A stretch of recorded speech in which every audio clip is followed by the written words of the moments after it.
First thing is to reorganize the board. I'm gonna keep my mouth shut. Well, I would like to make a motion that we appoint, is that right? Gordon Richardson to be our chair, to be the chair of the select board for the nth time. I'll second. Not to do it. We know that you don't want to do it, so I don't. Does he really not want to do it? Well, Phil talked to me today. Oh. I told you that if I had some help Oh, yeah, in the whole thing, and I said I would, I I would would. be one of the things, one of the worst things about it. Right. And we can make that a collaborative effort to write that report. I wouldn't want to stand in the way of somebody that wants to.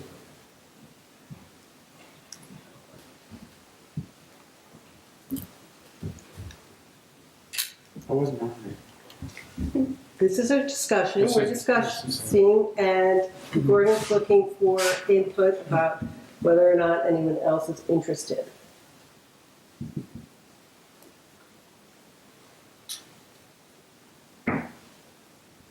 Three, Well, two, I'd be willing to try, but it's not. I would need help as well. are you interested? I voiced my vote to put my name in for running next year. I'd Okay. be happy to step up next year. Did anyone want to ask me? I'm interested? Oh, now you're. Yes. No, I'm not, thank you for asking.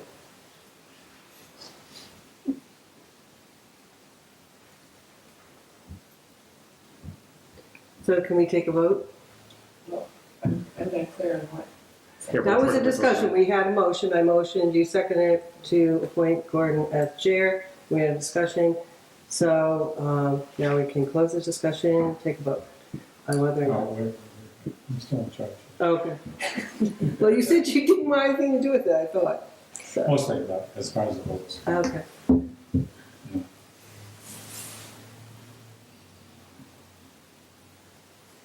Well, I'm not sure, I'm not so interested, it's very lukewarm. Serious.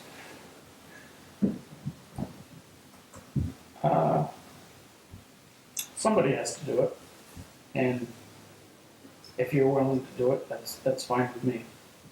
Okay. Yeah, I can do it.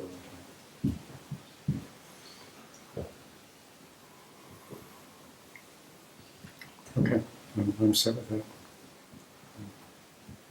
So, take a vote then. I vote in the affirmative. In favor, yeah. Okay. Okay. One more time. All right, so we have to do these other things too. We need a vice chair, you the vice, right? Mm-hmm. What, you want me to Vice make, chair. what? We need a vice chair. All right, am I supposed to make a motion? Am I the only one making motions? Yeah. Okay, I'd like to make a motion that we appoint Matt Peeler as vice chair of the select board for the coming year. I'll second that. Yeah, no need for discussion, is No. it? Okay, okay, Aye. okay. And are we good with the time and keep it in 5:30? Is that good? Oh, we have to have it. We Yeah. need more. Yeah, there, I need another person. And then they probably going to be the clerk. I second it. I'll third it.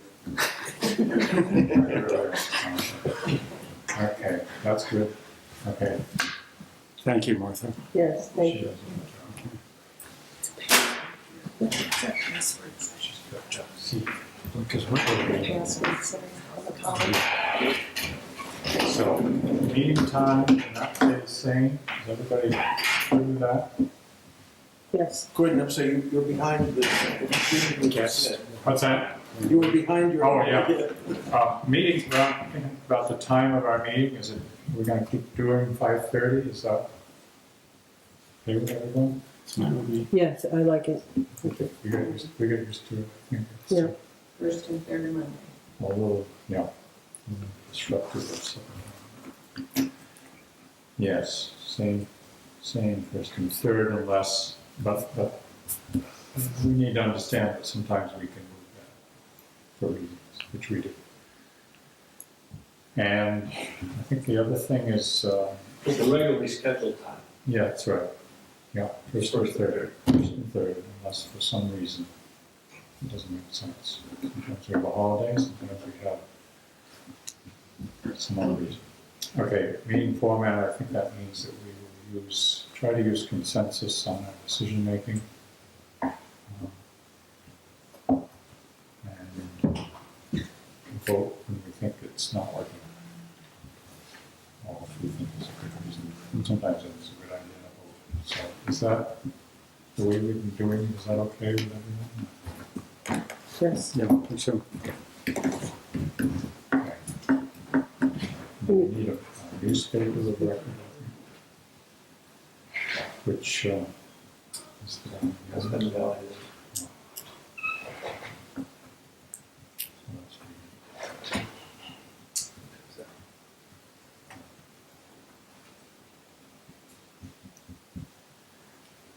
Okay. So, guess we can move on. Same old, same old.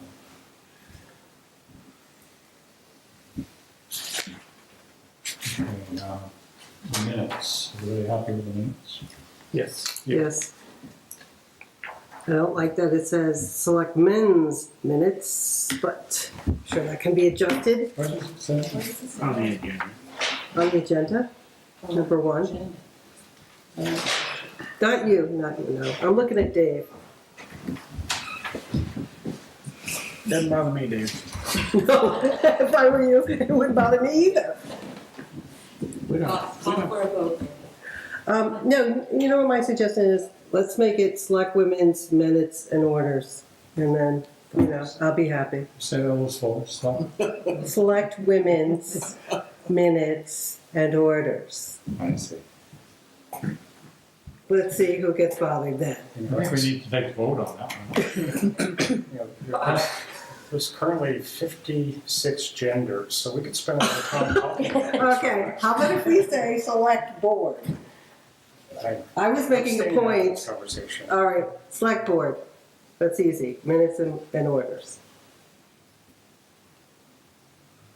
I dare you to try to name more than 10 genders. I'm not trying to name 56 gingers or even 5. I'm wondering how many town managers this like format's been handed down. That So you don't want to. you're upending. It's okay. I think it's All right. new. I think it's new. That's okay. Select Max is new. Yeah. Really? Uh-huh. Okay. Yeah. Awesome. Thank you. So revert back. We can go select boards. Thank you. You're welcome. If I put the draft out and it says selectmen, don't be afraid to say, hey. Oh, I won't be afraid. It's actually just a ploy to make sure you read them. So do you have any adjustments to the agenda tonight? Anything, you haven't added anything, Dave? I know, good. Okay. And having any public want to make a comment at this time? Sarah? Yes, I've come to appreciate the consensus model of decision-making that the select board uses. However, it was most revealing and most informative in one of your meetings recently when there was a conversation and Phil Hobby said at one point, Gordon, I think you're not going to agree with this. And Gordon, you ended up saying, and then he stated a reason why you might not agree. And you responded by saying, I don't agree, but not for that reason. That was incredibly helpful to surface what the actual viewpoints were that you were working with. And I believe that in consensus models, the requirement really is that you talk about what it is that's leading you in favor of something or away from something, Definitely. so others know what your thinking is, so that you can find the way to move toward that consensus. I've observed there's an awful lot of silence and kind of looking at each other's faces, and while I know you've worked together for a long time and know each other well, I was not aware that mind reading was something that you had all mastered as a group. And so I'm hoping, for the sake of the rest of us who can't read your facial expressions as well, that you might work on practicing the verbal statements about what it is that leads you to be tilting one way or another on a topic, as you work yourselves toward the decisions that you make. Thank you. Yeah. Well, I understand what you're saying, Sarah. Frequently, we jump into things that, with no explanation. I think that's a bad thing, especially when there's people out there, we know what, and it's not just to us, it happens everywhere all the time. And it's a good idea to try to be a little more open with our process, so that we can make some effort, I guess. Well, I would say too, I've been on the board for a while, and I think I was more transparent with my thoughts earlier on. But over the years, as I've been misquoted in the newspaper, and then one whole meeting or meetings was written up and used, everything we said was transcribed and used in a legal battle. And I couldn't tell you now which one it was. So I'm not real eager to share my whole thought process because it has been taken out of context. And then, so I may start a conversation here, and then, we talk and talk, and I end up over here. But I've been quoted where I started. And so that has made me more cautious, and having the camera here has made me more cautious too. It's used against people. It can be used against people. And I think if I work for a corporation or a private entity, there's no filming, there are no newspapers and reporters, and so the conversation can be much more free-flowing. I don't feel that it can be here, unfortunately. And if we meet outside, if there's like 3 of us outside, we can't talk. So I think the rules are, transparency is great and everything, but it does have a stifling effect. For me personally, I don't know how anybody else feels. Yeah, those circumstances are unusual, I believe. Well, I'm just saying, they may be, but being human, I've been bitten, and it's easy to react to that. The state has had open meeting laws for God knows how long, and those open meeting laws have occasionally, rarely, but occasionally had some changes made up in Montpelier. The piece about the newspaper, I can honestly say, both as a police officer and the judge, that I have been misquoted. I've often felt like saying, were they at the same meeting I was at, or was this the same phone call? And so when you deal with the press, the simple answer is, if you don't feel comfortable, just tell a reporter, I don't feel comfortable with answering this.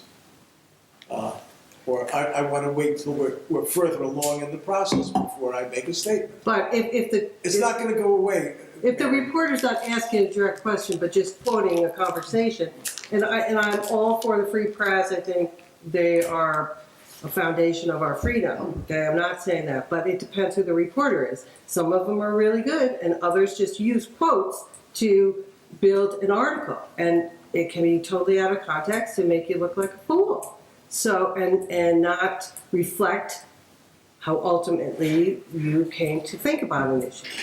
Well, there's also, and believe me, I'm not defending either party, but letters to the editor. There's nothing that prohibits any of you folks, or as a group, from drafting a letter to the editor if you think you've been either singularly or plurally misquoted or misinterpreted. I'm not saying, Mary, that it's a great process. I'm just being repetitive. Yeah, no, I know what you're saying. Yeah, thank you. Gordon? Sarah, thank you. I think your observation is correct, that I think we, at times, have gotten comfortable sort of just my knowing what Gordon has written the week before or something like that, and so on. So I appreciate your observation, and certainly will. I think we'll all be careful about that now, to be more thorough with what the topic is and what background we're coming from. I mean, Mary, I do feel that we all have been elected to be as transparent as possible. So I understand your hesitation. I was working in higher ed for over 30 years, and I can tell you many times the student newspaper misquoted things I said, or the national press misquoted things I said. So it's not always fun to do that, but nonetheless, you can resolve it in different ways. And I think part of what we're being asked to do is to make decisions on behalf of the town and the citizens. So we really need to be as inclusive as we can with what we think about and what we consider, and as transparent as we can along the way. So I think, Gordon, that's what you're saying as well. Yeah, I'm not saying we need to lower ourselves to a elementary level and explain every foolish thing, but Yeah. we need to give people enough information so that they at least know what we're talking about. Right. Yeah. I think some of the stuff that may come, maybe from the press or wherever, that you don't like, you have to kind of let it roll off your back and move on. Mm-hmm. Not worry about it too much. It's sometimes hard to do. Hard to do, yeah. You're okay. Let's move on. I'm not I'm not going to say anything. Why is not there? I understand I know. exactly what you're I know you do, and I appreciate you. Yes, you know, Gordon, how I feel about you. seen it happen. I've read about it in the paper, and I think Yes. we have a little bit better grasp maybe than we did at some point. Yes, we do. Yes, we do. So, we got some amateurs there. Okay. So the next thing, roads planning policy. I guess maybe this is you, Phil. Okay. The road planning, it's in the packages here, packets. Okay, in the packet, there are two documents. The first document is what we looked at 4 weeks ago, I guess it was now. And there are just a few minor changes, and I would have to sort of go between documents. But what I really would like to talk about tonight is the second document. It's the draft, the scope of work, and it's a draft. Excuse me, are there any extra copies? I forgot to. I'll take it.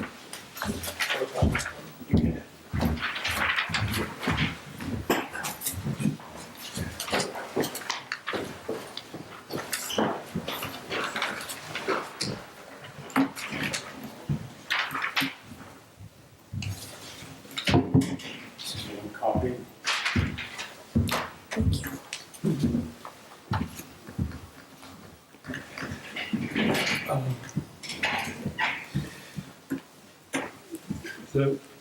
The items I'd like to talk about tonight and get feedback on are the membership to make sure we have the right goal, talk about the pitfalls, and if there's time, go through the other pieces, including the topics for the meeting. As far as membership, at the last time we talked about this, we were kind of all over the place with the suggested membership.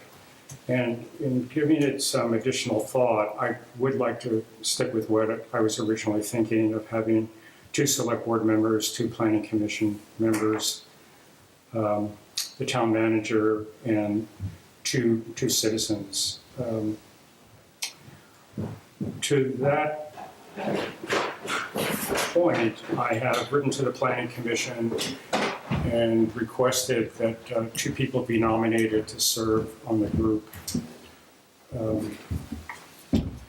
And I know Roger Shepherd has worked on that, but I haven't heard back. And Dave, I'm not sure if you by chance have heard anything. Okay. I talked to my neighbor, Peter Gregory, and he's willing to serve as a citizen and not as a representative of the organization that he works for.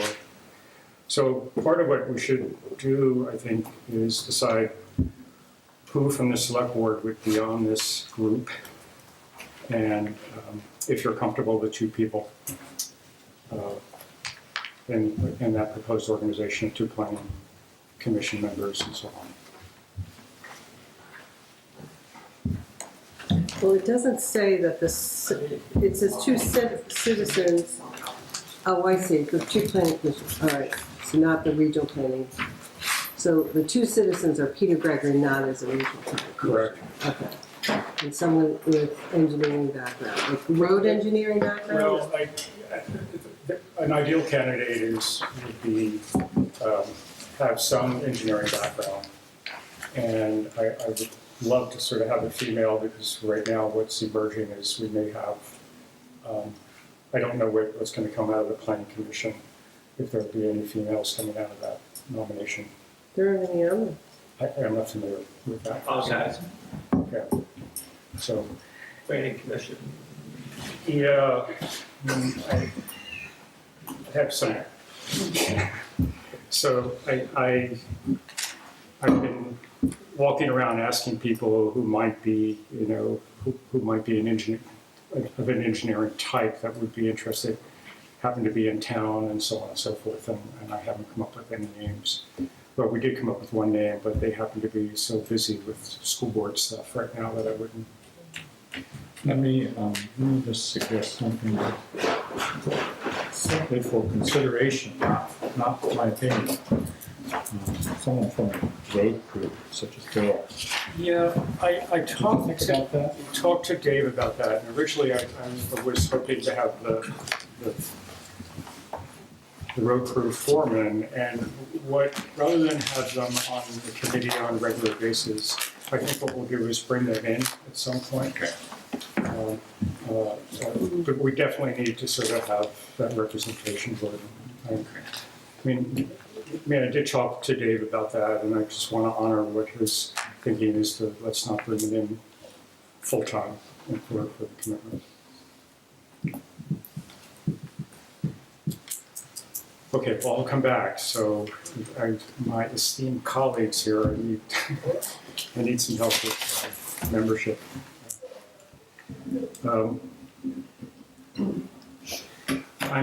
As far as meetings and project duration, I would love to think that we can get this done in 6 to 7 months. Under special meetings, we've talked about having a meeting where townsfolk would be involved. And there's only one more community breakfast, maybe 2. And I think there's a topic for the next one. So we may be looking at a different venue to have a meeting for that. And to get the Vermont Local Roads crew, there are 2 individuals that are familiar with Hartland that have been here on an advisory capacity with the road crew. What I would love to do is have the task force group, meet with them, and again, that would have to be scheduled to their schedule as much as our schedule. So that's what I mean by special meetings. So reviewing the goal, I see this project as creating an honest assessment of today's road conditions, create an understanding of the baseline maintenance and the cost for that maintenance, and then offering different scenarios that would be either better than the baseline or less than the baseline, depending upon what we do.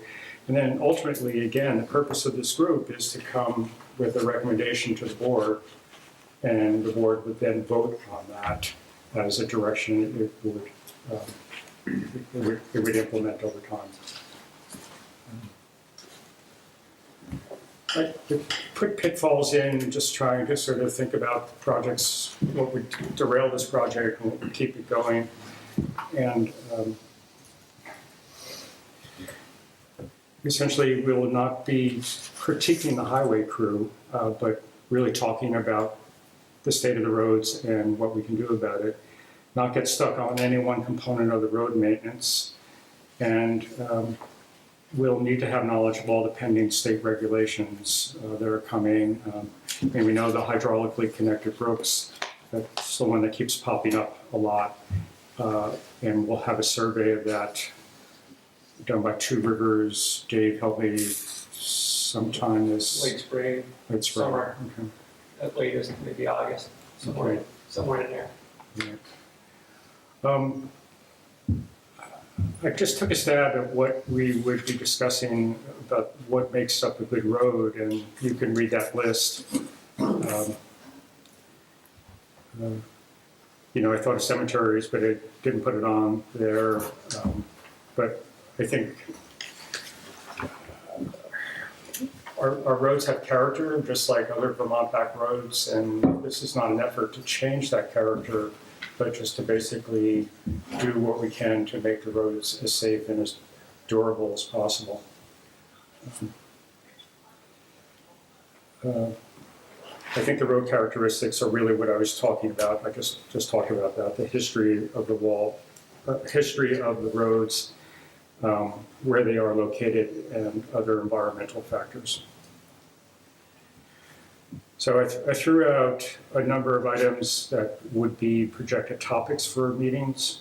And again, I'm open to feedback on that. And on page 2,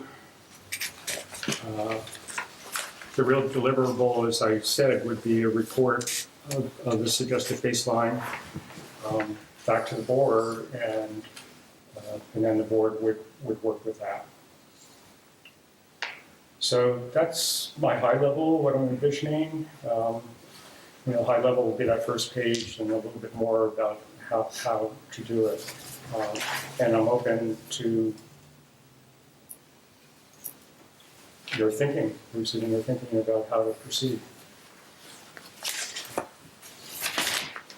So what's the difference between the two documents? Between the way. Two documents. There's really only going to be one document to be delivered. No, so you've got Hartland In your Road. draft, she means. Yeah, you've got, I saw it as two, maybe it's all one. Is this all one? Oh, I'm sorry. You've got draft scope of work, and that's like a page. Right, the initial, this is the second document is the scope of work, and it's a little more detail about including what meeting topics there would be. Okay, so the scope of, There is 2 pages. So in the packet, in the printed packet, there's a front and back page. Right. On the electronic version, there's 2. Right, they're very similar, right, but one's more detailed than the other. so is one the mission statement and the other's the scope of work? You can call them whatever you like. What would you like to call them? I didn't name the first one, the second one is the scope of work. Right, okay.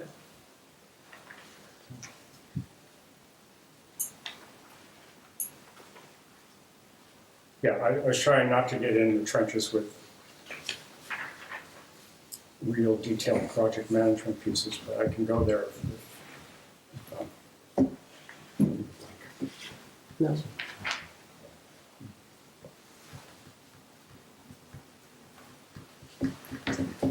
And this is going to work with the hydrological needs? That's or- one of the sets of regulations that we know is on the table. Right, I would hope that during the course of this, that we can get our hands on any other pending directions at the state or federal sort of documents that are coming.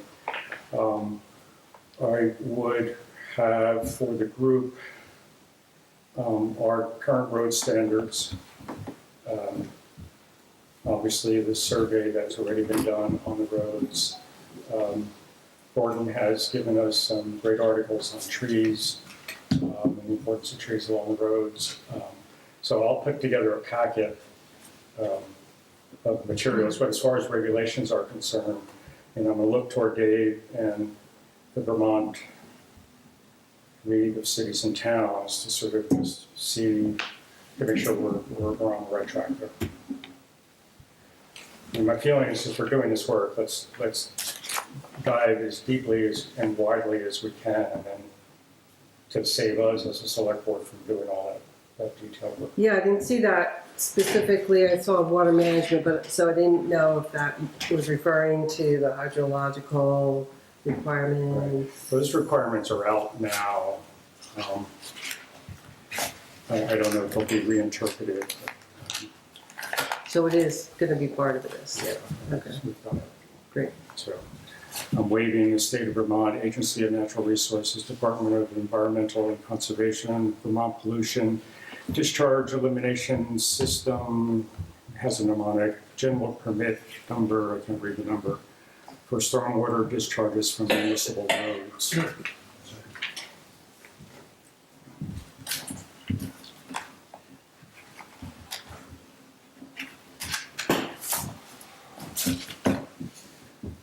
So membership.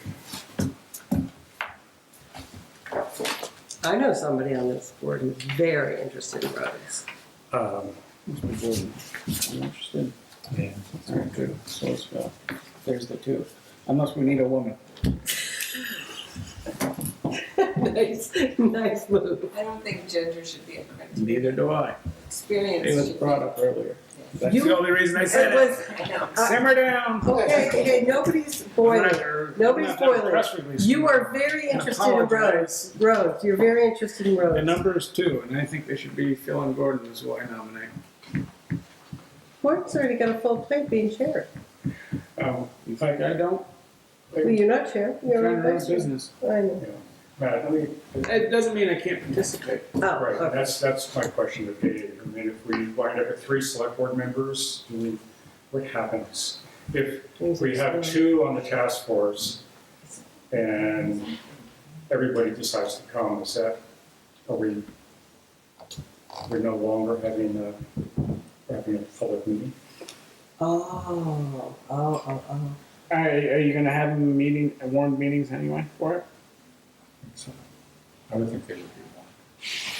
Dave? I would say that yes, that they would be one.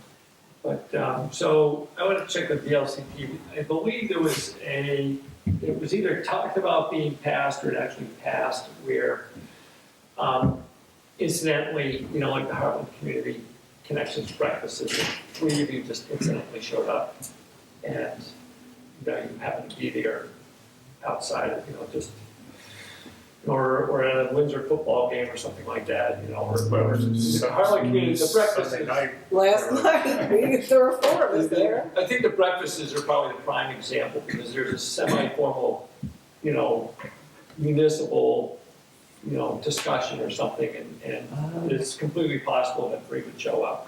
You know, in the past, that would be a select board meeting. And could create some problems. And now there's language that says if you incidentally kind of show up, that doesn't need to be warned or kind of met with it. Now, if you actually have a subcommittee of 2 select board members on it, and a third decides to regularly participate, then you may be kind of skirting I don't intend to regularly participate. the But I don't need to. I think Yeah, well, But what I would like physical copy, though there are times where I would like. Well, your there are times I expertise. think that my opinion would be helpful, but there's other times I don't think it'd be necessary. Yeah. So So if we do warn it as a meeting, then all 5 of us can be there. unless you want to change it to 3, but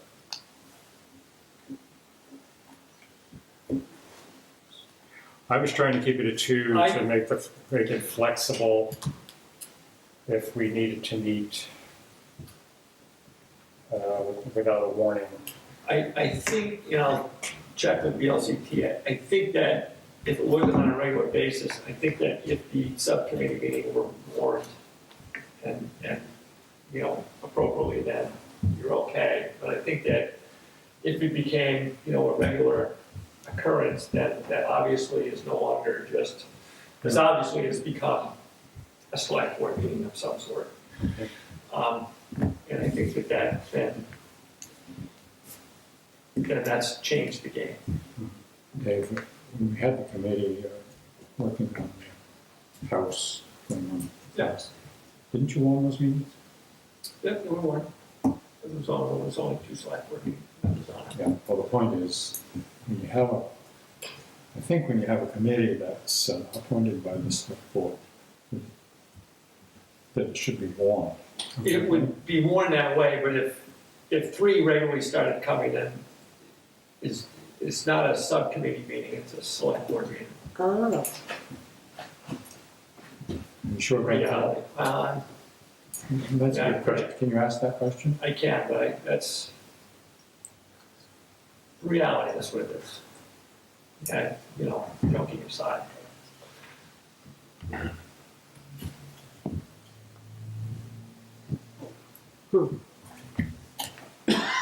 You're no longer incidentally meeting at that point. You made it a point to meet as a group of. No, we're going to be discussing this particular. As a majority of the select board as well.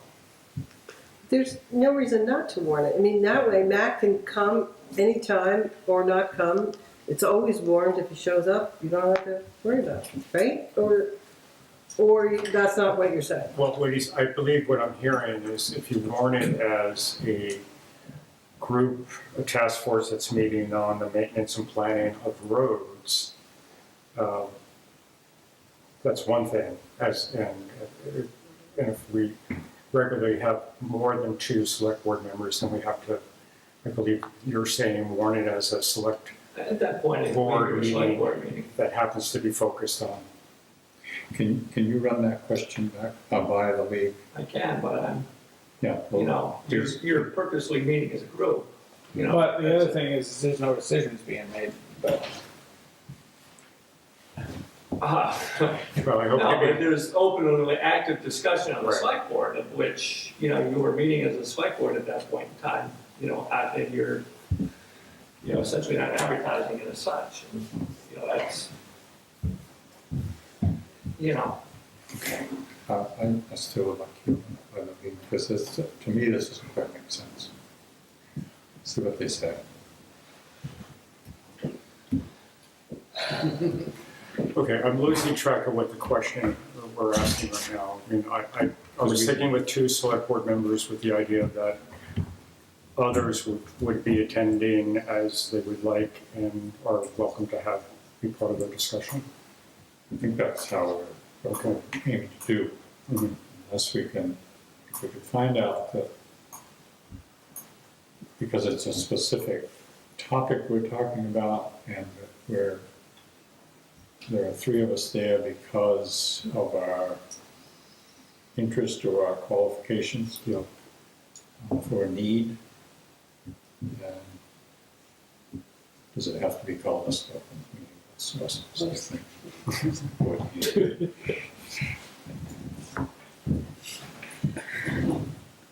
If it is called a select board meeting, then it kind of bothers me that I'm not going to be there. Like, I feel like I'm not doing my duty. If it's a task force meeting, I'm fine with that, That's my only, Yeah, that's another reason why I think it doesn't make sense. not sure it's really a task force when the majority of the select board's there, See, personally. But that's just, that'll be part of the discussion, but I mean, at the end of the day, task force is gonna delegate something to, we've got a minority of the percentage of the board participating along with other people. If your majority of the select board is there, then Yeah, I understand that point. I And totally you're- understand it. you're essentially missing out on discussion, even though it's gonna come back to the board. But if the board has already ratified this at a lower level and there's three involved, there's really no need to bring it back to the select board.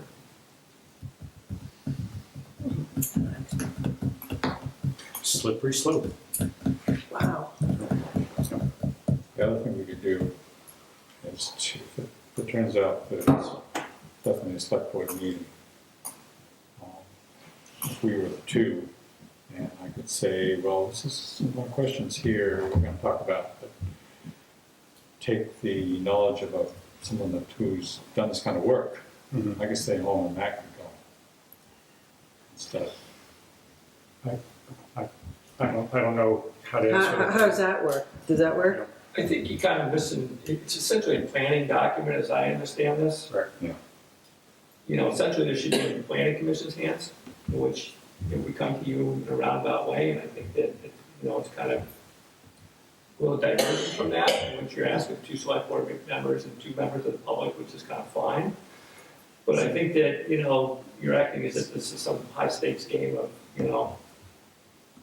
trees or not to be trees or whatever, but, at the end of the day, this is a planning document and a planning exercise.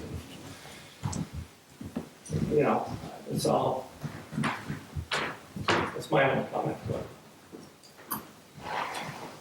Well, that's my intention, is to not create anything more than a planning document. I mean, the select board as a whole, our goal is to set the policy. So, and that's, why I would sort of present options with prices and then it's implemented at this table. Kind of a level of service. That's the question. Mhm. And again, there is, not too unlike capital planning or capital budgeting, getting from point A to point B at the end of the day. So, there is, it's, when I read this, that's my understanding about this.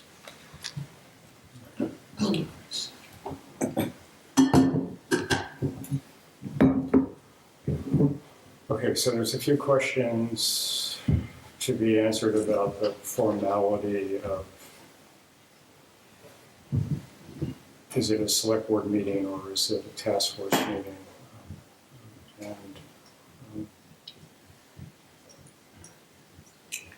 What else is going on as far as membership? Are we okay with the idea of getting two planning commission members?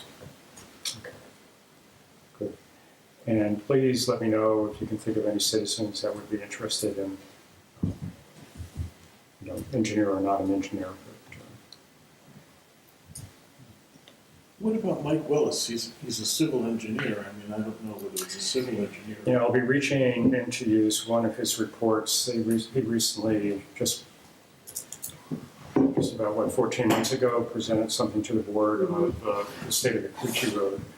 So, good suggestion, Dave. I don't know if would he ask for a fee to, or?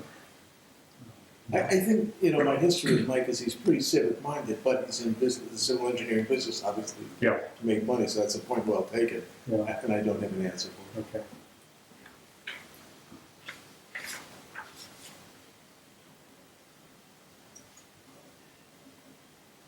Thank you. Other thoughts, comments, critiques, brilliant insights that you would like to share? Not on camera.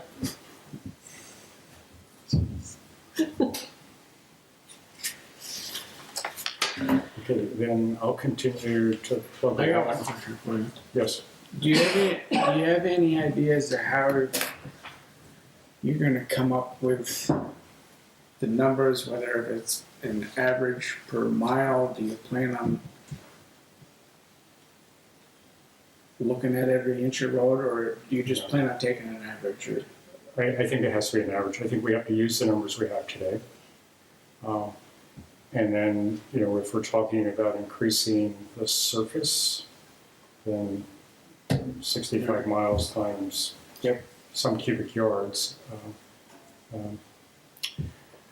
So, and that's part of why I was hoping to have someone with an engineering background that would understand how to calculate that. And much like the Conservation Commission has looked at a few miles of roads and said it looks like we have so many ash trees based on that, I think this would also be a bit of a projection.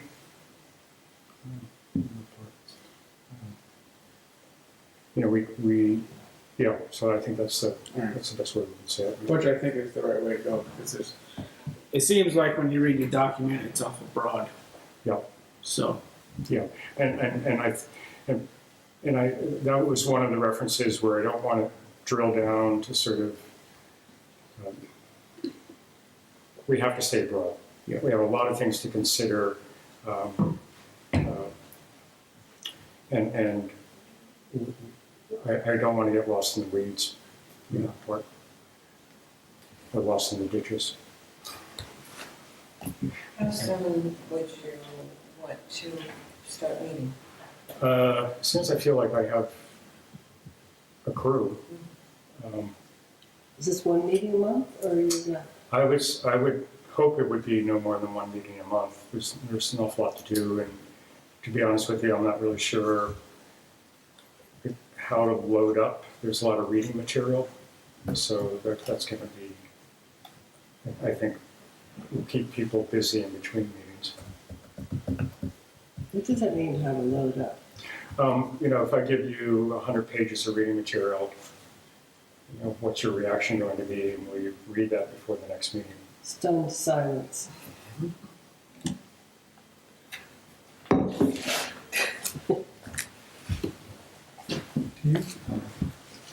Get into that one, Chair. Obviously, help with that. Dave, I'm thinking about the roads. Inventory of the roads. Do you make any inventory of where the roads are muddy and where they aren't at this time of year?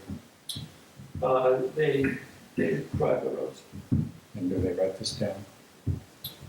Do they They, record this somewhere? Or do they just, From year to year? no, I'm talking about, they drive the roads each morning and make a daily decision. You mean year to year, yeah. the bad I mean, spots. Yeah, so that That'd be good. in July, can you say from the cruise records, can you say that this certain stretch of road doesn't get muddy, but this part does? Can you tell me that? At the moment, I can't. Let me ask Gordon's question another way, Dave. The town trucks were going out with 3/4-inch stone. Yeah. Could we at least record where that's being dumped? Or just, some sort of log to sort of say, What I can say is that there are certain places with frequency that it occurs. I'm not sure on any given year, given the state of the winter and the spring, that you're gonna get the same meltdown. Right. Last year we had Hartland Hill. I mean, historically, Hartland Hill has been a meltdown area. Sure. We addressed that last year. We've seen some softness there, but not nearly as much as we did last year. Last year, Jennyville did not show anywhere in the spring that it's showing this year. right. There's also been a logging truck or a group of logging trucks going up and down it, which has compounded that. So different situation this year than last year. Right. So there are some spots that historically occur. I'm not sure because we dropped 2 loads up on Draper this spring. Next year, you're gonna get the same thing. Right. No, I agree. And those 2 loads at Draper may actually fix the problem enough so that it's not a problem. It's like, I think of it like the trout stream, where after the winter thaw, the trout are not necessarily in the same place they were last year. The river flow changes just so subtly.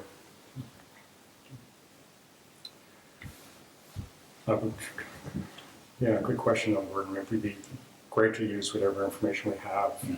Yeah. You know, and just see that in the spring, it tells you where the mud is. Yeah, And in August, you can't tell. it's all dust. So it should be recorded, I think. Well, but we're also addressing different things at different times. So, now we're addressing the soft spots, when we're dropping material on the roads in and of themselves, in August, or maybe in June or July. We're also dropping it to put material on as a road surface, because that also helps absorb and provide a surface for the dirt, which is going to pothole up quicker or, deteriorate quicker than it would with the material on it. So, we may use, depending on how deep the mud is, we may use a larger stone. We may not use hard pack. We may use a, 1.5 to 2 inch, or we used 3 1/4 last year up on Hartland Hill, depending on the depth and how much stone it's going to take. So there's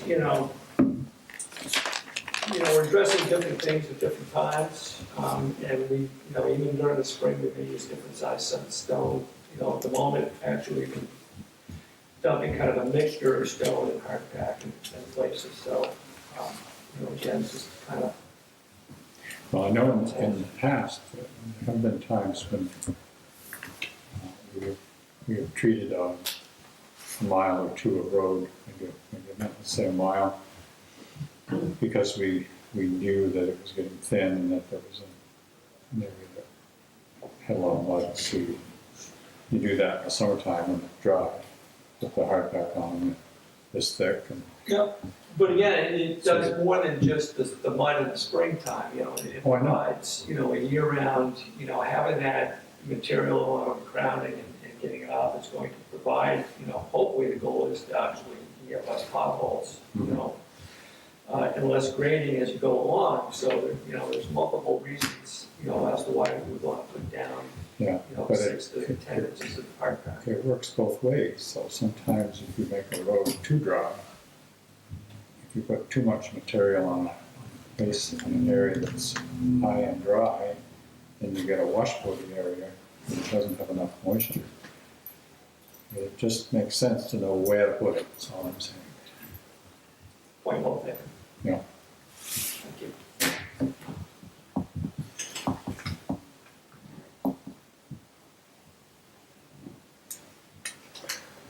I'll keep you posted. I'll come back next Okay. meeting with, where I am and when we can actually get started. Well, you put a lot of thought and effort in things. Everyone's welcome. So, Yeah. Yeah, I just, thank you for that, and I just feel again that it will enable us as a board to be clear about what we want to do from a budget perspective. That's really what the open. So can we just circle back to this, making it, warning it or not?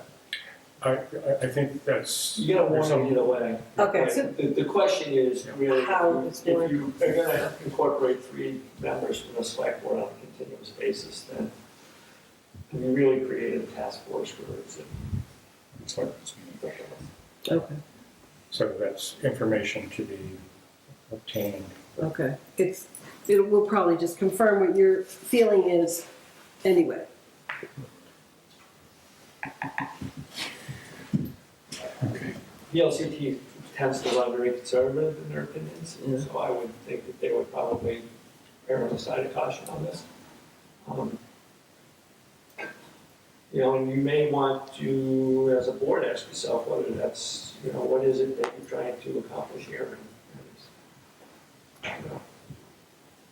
Whether you want this to have, kind of an outside voice that comes to you, or whether you truly want to make the decision.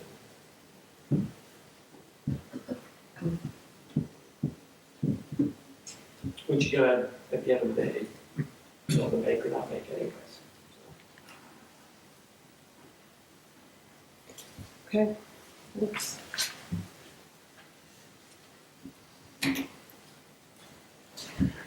I assume we're ready to move on.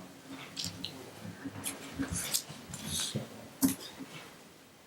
next thing you have here, Dave, is a discussion of the budget update. Which we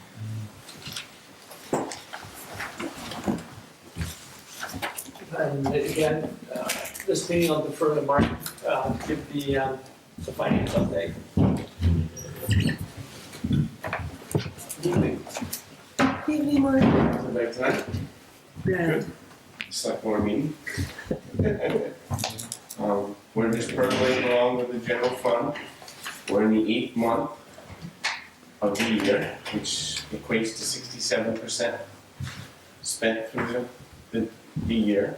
We're actually at 71.79%. We're a touch over. But again, our legal fees and the activity center, if we back those out and put them at the actual figure, we're actually running at 67%. So, because the assessor's office is not fully, they're only like 50%, it says 67, so that's kind of helping us.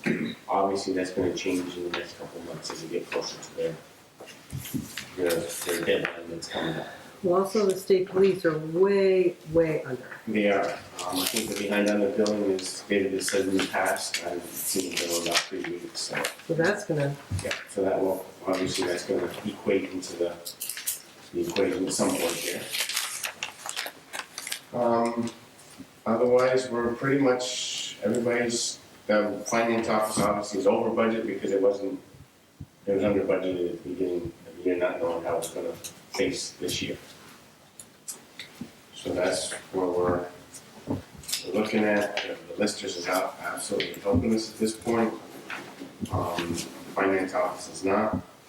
The highway department, year to date, they're at 57%. The overtime is at about half. We're not sure what's gonna happen over the next 6 weeks as far as overtime is gonna happen. Otherwise, the pay is up a little bit, but with the overtime, that might help us. But that does not include any of the paving that we haven't done the last couple of years. That we have a big project study for the mid. But even if Martin, we, where is, at the last meeting, we had the bad news that 2 of the town trucks were out of commission and one had some serious front axle problems. yes, Did we, yes, they've been fixed and they're both back and up and running. okay, so it doesn't have a big impact here? No. The highway fund, like I said, is at 57%, so it hasn't hurt that. Good. Yeah. Actually, was that a March invoice? May have been a March invoice, so this is still February. Yeah, this is still February, yeah, that'd be a March invoice. But if we had the paving in there, say we did our portion up to 67%, we'd still be ahead. We'd be at 65% in the highway department, so they've stayed ahead of it. Right. Right on top of it. The subcontract and the hard pack obviously is over because we went after the road last summer.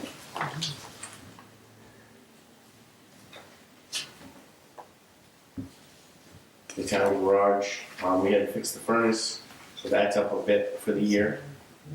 The pump at the 21 house, so that portion of the budget is up just a bit for the year also. But all we've been doing is putting heat oil at the 21 house. so Martin, I like the way this is set up, but is there any way we could get percentage column? We used to get a percentage column, Yeah, absolutely. because then it's really easy to pick up, Big up, yeah, you know, absolutely, we can do that. in addition to what's on here, or I can do both. You can. We have to drop something. yeah, that's, We'll get back, yeah. that- okay, I don't want you to drop anything off. The month to date was not there before. So we're getting, Yeah. just a percentage there, oh, so you probably can't do it, there's probably not room. Or maybe it was the income. Maybe it was the income. I don't know. They'll tell us. Yeah. I don't know, is one, it just made it easy to, right? But That makes sense. maybe format's more valuable, I don't know, from accounting point of view, or for what you guys look at, I don't. It's just the standard expense report that we get off the number. So I'm not sure which report they, program, but I'm not sure, It looked like this, only percentage, not sure what. year-to-date percentage. Yeah, So is February complete on this report? And so the month to date is some things that are happening in March? No, February. No, it's only February. It's all in February, so why do we need a month to date if February is complete? Because by the time the meeting comes around, we know the numbers for February are pretty well in and are accounted for. So we still get items so by the time we present to you, we're fairly certain as to what we've got for expenses for February. At this point in time, on a year-to-date, is an incomplete picture of March. So we stick with what is in the books and is kind of typical of that.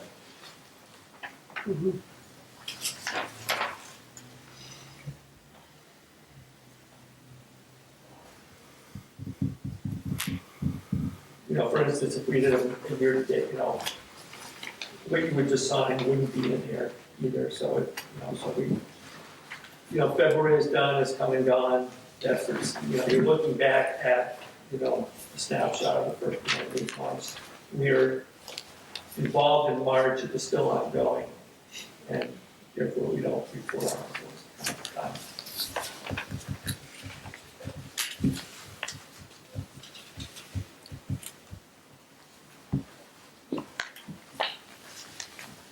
so that was just curiosity, I don't wanna, No, we'll figure it out. have some big upheaval. Just- Thank you. You want? Phil, there is the equipment section in the highway fund under somewhere in summer maintenance. So, as I reported, it was like a $6,000 expense, so you can kind of do the math from there. Okay. We're over on supplies, which I think 5,000 of that is like chains. So you see one line item that's kind of over, but the maintenance line item, and I don't have it in front of me, and one other one is kind of under. So I think I did a quick head count, and at the moment, factoring in some of those expenses, we're still, as far as equipment goes, because the other thing I'll just point out of importance,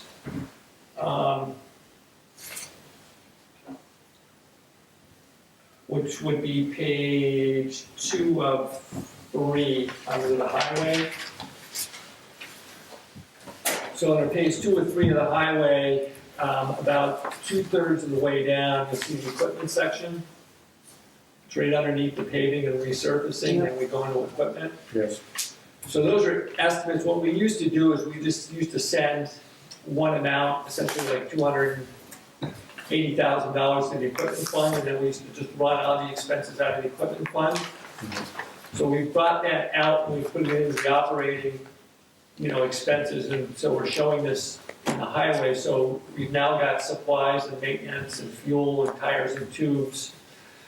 And that's what we've estimated we're gonna spend. That's important because that last line there, equipment reserve, that's what we're estimating is actually gonna go into the equipment fund as a reserve for future purchases of vehicles. So the more we end up spending on these supplies and maintenance and tires and tubes, the less we've got for equipment reserve. So if we come in under budget on this segment here, then the more we've got to put in equipment reserves. Okay. So that's just to tie that question together for you.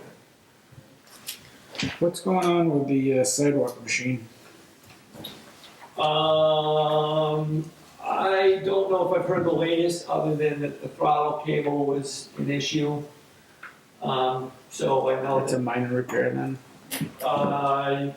there was the throttle and something else, so I'm expecting never really cheap at all, $3,000 range maybe. I know we bought it used, and I it's consider got some, that minor, so it's got some mileage on it. That's a lot, that's wrong. it sure is, but Something else. could be worse. So it's threaded through, it won't be a major job.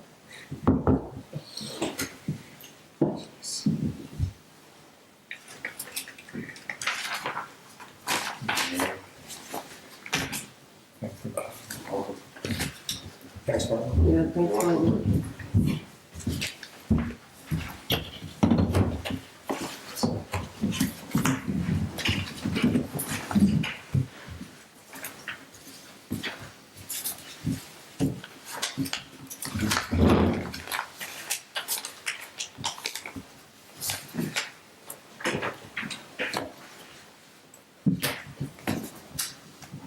So this thing we have to sign here, right? That's the next. And the financial plan. I got one for you to sign here. Yeah. So you sign this every year. This kind of goes hand in hand with the road and bridge standards that you signed earlier, maybe a month ago, or last meeting, somewhere in there. So they use this as a guide, so if there's two emergency funding, so to speak, FEMA-like type funding, there's a federal FEMA money, and then there's state money available if you exceed a threshold, 25 grand maybe, something to that effect. If there's a storm and B-shot blade, then I'm just gonna use 25 grand as a threshold, I'm not sure exactly what it is. Instead of the 5 that it was, then you can opt in for some state funding, and they utilize these numbers to do that. It's a little bit different from it's actually exactly as what we passed at town meeting for a budget, minus the amount that we're projecting to go into the equipment fund as a reserve money. You can't, that's not monies that, budgeted monies that can be used for this purpose. And then it's just a breakdown between winter and summer, and that's what they use for administrative purposes. So, under the income, the class 2 and class 3 are what the state would do, and the rest is all what we're doing? Correct. I divided that number there, which says town funds, by those miles. Got about $10,000, which is a lot more than 300. Yeah. I'm sorry, what's the question? It's not a question, Okay. it's just an observation. Oh, yeah, if you don't spend X amount, then you're not eligible or something. Yeah, which is $300, and we're spending about Per 10. mile. Yeah, we're spending 10,000. Just seems a little outdated maybe or something. I should sign it.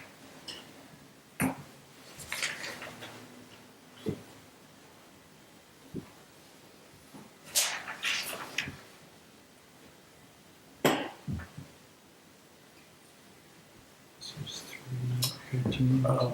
Did our FEMA money arrive?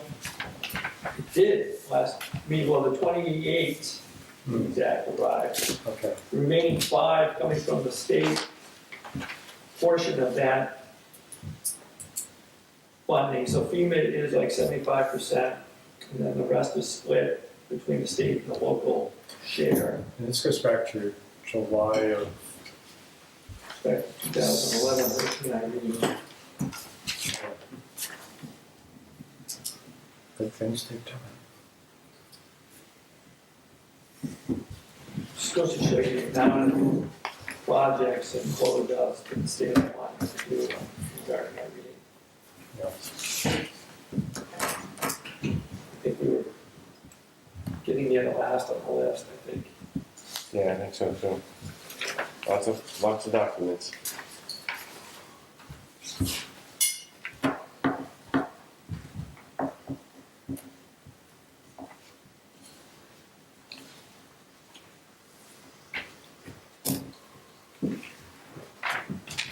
questions like, you know, what was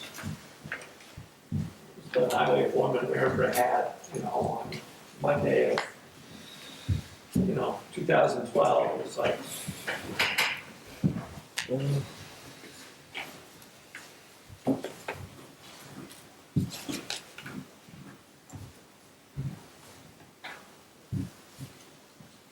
So, do you have any kind of a list of appointments?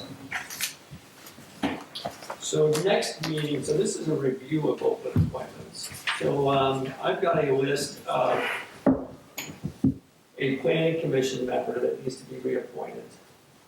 I have got a list of, I want to say, 3 conservation committee members.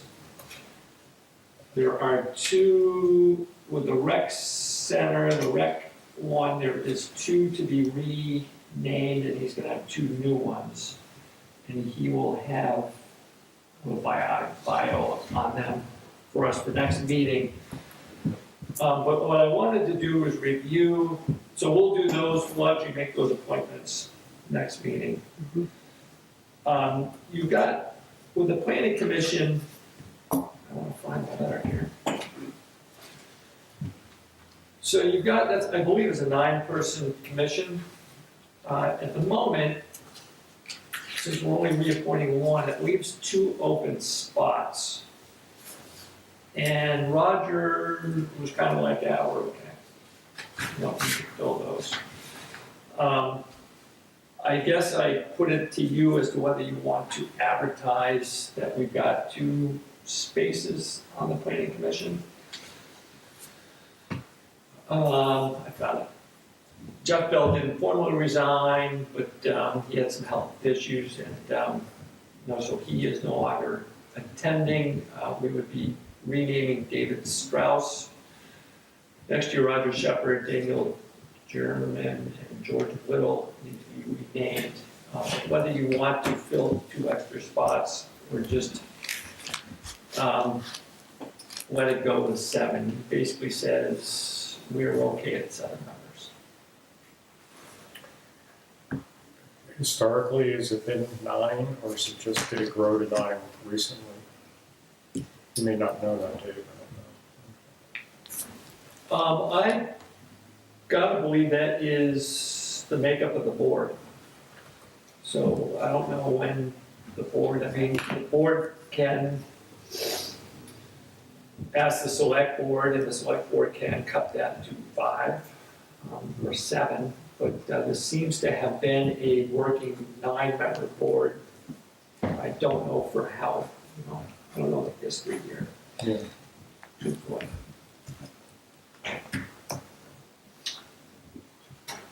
I think we should advertise because some of these members have been on a long time, and I think it would benefit the committee to have new members on board in case, to learn from them, in case they want to retire.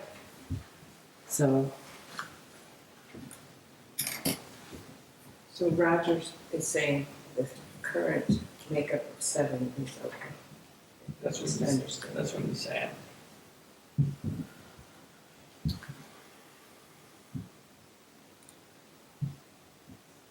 So when you say advertised, do you mean how would Just let it be known that there's 2 open positions on the planning commission. So let me throw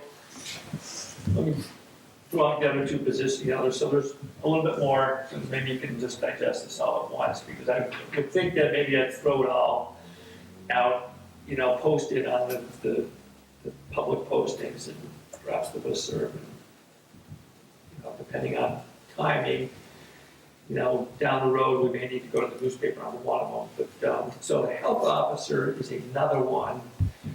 Bob is currently the health officer appointed by the state, appointed by the select board, but then also gets a state appointment. His ends in October, but this is kind of an important task. The next in the line would be the chair of the select board. You dodged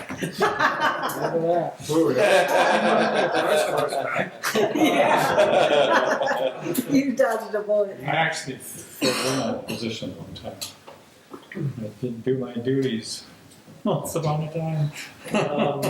This is one I think that we may also just want to mull the position over at some point in time, but I would like to get out ahead of the curve on this one. You know, I need to wait until Labor Day, and it's, you know, Bob sent me a little email, oh yeah, remember, by the way, you know. So he doesn't want to extend it, okay. Yeah, no, I already tried to, I was like, you know, I hear the grapevine, you really like doing this. Which I think he does, I think he does like doing it, but he said, nah, he's pretty well done. So you probably like it if we found someone most any time. I think that if you found somebody, you know, there could be some overlap there. Alan Beebe also was the health officer in Hartford when he was assistant chief over in Hartford. He has expressed an interest to lend some support and knowledge to the position. You know, he's a pretty busy guy. He's also the first responder in Boy Scouts and stuff. But, you know, so there's the support there, but I think that, you know, obviously the longer the overlap, then, you know, the better the bird is gonna fly. Yeah, he's on the rescue squad. Alan Beebe is, yeah. Yeah, I was just wondering if there's anyone else in that group I've as an secretly, behind double secret code, trying to find out there. I put it out to John Sanders, who kind of put it out there, and wasn't a whole lot of. What are the responsibilities of the health officer, just out of curiosity? So it's in statute, actually. For the most part, it has a lot to do with the tenant-renter relationship. And if, you know, there's certain rights to the renter, you know, heat, et cetera. And there is also the ability of the landlord to maintain, you know, mold-free, you know, keep the heat on, et cetera. So there's that basic relationship. And then there is the added, you know, anything that may be a health issue is kind of the wrong word, but kind of a, you know, detriment to the health of the resident or community or, you know, surrounding area, you know, that can kind of be pulled in to some of the powers of the health officer. So it's mainly a tenant-landlord relationship. The state has been increasingly putting more of a burden on the health officer, even though it's kind of a volunteer position. So for instance, you used to be able to respond to a phone call, and if it was something, you know, kind of narrow in scope, you used to be able to respond and deal with whatever it was that was narrow in scope. Now if you respond to a particular house or apartment, you need to do a full-fledged inspection, which can be somewhat timely, and you can uncover all kinds of different things. So it has become... Things in plain view, maybe? It's, but, you know, once you get to know the statutory authority, it becomes a little bit easier. You look good in it. You'd be a perfect candidate. Yeah, Dave, I think we got our guy. I think we do. And then the last one is the moderator. Oh, yeah. We were a vote shy on a write-in on that position. I didn't actually, I originally heard we got fewer than the 27th. I don't think got more than. I did receive an email from someone voicing an interest. Whoa, great. It was actually Matt Dunn. Oh, So he said, that, you know, he asked me to bring it to the board for consideration. Yeah, I got the list of write-ins here, and I had an email too of someone else.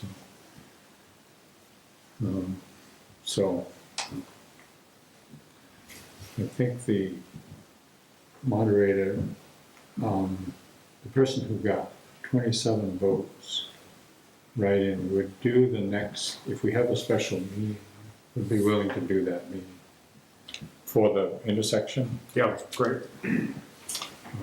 Because that might be kind of hard for the new person to do. That might help. the- Wait, what did you just say? Pat said she Oh, would, okay. she would, if we appointed her, Mhm. would do the special meeting that we may or may not have, we hoping to have concerning the intersection in summertime. Mhm. But she doesn't want to go beyond that. I thought it might be good for to keep things on track for the intersection, considering the things that could come up and the way they could come up, to have someone standing up there who knows what's going on and is experienced with doing it. So that might- Gordon, who else was close on that list? Oh, on the write-ins? Clyde. They had 15. Will Donahue had 11. I'm sure he doesn't want to do it again. I mean, I'm reasonably sure he doesn't. Clyde could probably talk him to it.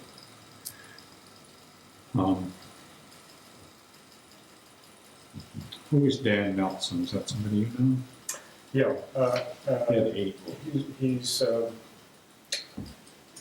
fairly new to town.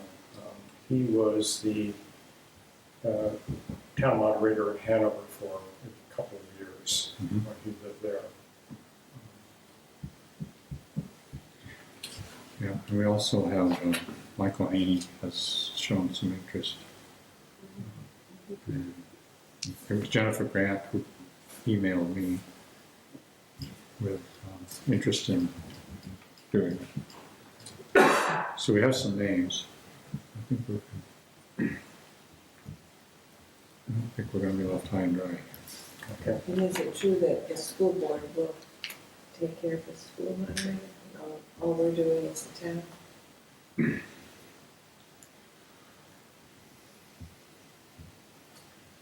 not sure that's what it is. So, good question. I can, so That was. technically, statutorily, that's all you need to contend with. Yeah, so normally if it was working its way the other way and somebody was interested in running, they would run for all. If they wanted to all, or they would just run for one.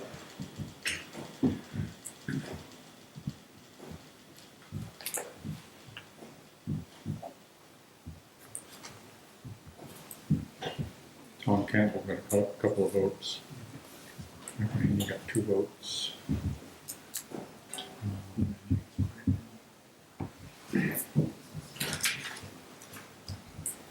I got 1 vote. I'm not interested. Quite a few people got 1 vote. So you want to hold off on the moderator, or you want to write to those that seem interested and have them come in and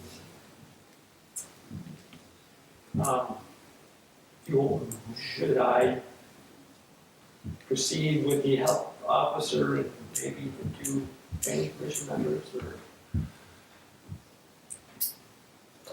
I thought you said at the top of this topic that next week or next meeting would be the time to vote on this. This is actually open appointments that we need to pursue. Okay.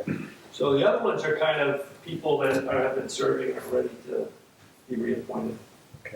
So, planning commission is, You have David, Strauss, who's has voiced an opinion, or voiced that he would continue. But that leaves you with 7. Okay. So the question is to whether, over the course of, would you, and you don't need to really make a decision until a month from now, but, is this, I'm looking to kind of, get the ball rolling here. Since we're into, it's on my plate, We'll put it that way. So since it's on my plate, I might as well Get it done. deal with some of the other stuff. Excuse me. What about the Conservation Commission? Conservation Commission, you have got, Jennifer Wade, Guy Crosby, and Zach Ralph all are willing to serve another term. And that's all. No opening. That is it. Okay, so they're all They just voted on that last Wednesday. And Rec Committee, Katie Rush and Meg Roylance have both moved out of town. Todd Gray and Chris Selza, 3-year terms are up, both would like to stay on the committee. John knows of 2 individuals who would like to be a part of the committee as well, Chad Trebo and Candy Gray. I've requested a letter of intent from each of them in hopes that they are ready for the April 1st select board meeting. I'm kind of setting up Which next. group is this? What's that? What group? Recreation Committee, Okay. that's a committee. Right. And, so the object here is to get, we'll kind of take care of these 3 committees in kind of one fell swoop here. Okay, then the 2 more, one that I'm concerned about. The cemetery committee, we know we had a drop off in participation. Yep. Do we still have a solid committee, I guess is the question. We could advertise positions in the cemetery committee. I could send an email out to, or maybe Pat knows, I could send an email out to Dan. Okay. I don't know what they're down to. I thought they had 5 anyways. I don't know. I know there's a meeting tomorrow night, Vish. Um, Maybe, that'd be, if I go, I'll ask them, or I'll know. I do know you would mention that they were looking for people. Right, Wade had talked to me and said that they were really short. Yeah, I can put, in the same blurb, I'm kind of envisioning something like what Clyde puts out, for open select board and treasurer and whatever other positions, just kind of a posting stating that these are open. Okay. That's kind of my thought. But if, I'm hearing from the chair of the committee that he's good, so I'm inclined not to do that. I agree. The select board thinks. If they're saying they're good, maybe it's just volunteers to do the work that they were short of. I could try to reach out to Rick to clarify what he was talking about. I can put it in, I'll just send an email to Dan, but I Okay, guess, that would be good. so I was looking to put out a list, so when next meeting you can have a group of people, I can start to, put something out there and say, hey, look, positions are open. Yep. There's a couple health officer, but, I'm looking for you guys, the chair of the planning commission saying, yeah, we're good, do you care to have that filled, or, you are inclined to listen to Roger? I think Mary, your idea was making sense. So, Yeah, I would kind of go with the idea of let's try to keep it at 9. I was wondering if they're not that busy now. 9's also could be an awkward size to, it's a lot of conversation if they are. I mean, they have had times that we wouldn't have to renew the town plan, or we had the time we were considering, what did they call it? We called it zoning. They needed all the help they could get. Yeah. Okay. And the I'd like to just make a brief comment about Mr. Olmsted, or Mr. Holland and Mr. Olmsted. I used to be a professional ski instructor at Suicide 6, and I was a chaperone for the school kids this year. And I have to tell you, folks, those 2 fellows did just an admirable job. They were wonderful with both parents and the students. And the nice thing is, our students showed a great deal of courtesy. When you held the door and they were carrying equipment, they would say thank you. And if they were nil equipment but held the door for adults, I was impressed by the courtesy and the whole program, so thank you to those two. I want you folks to know that too. That's great.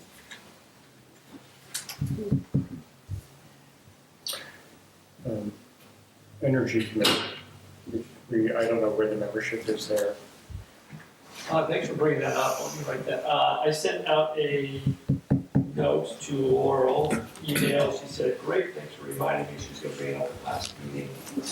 I don't know if she did not. I was at the last meeting and it didn't come up. Unless they went into executive session. Now that he's gone. That's right. Get him out of here. And it's always been vague as to who's a guest and who's a member in that group.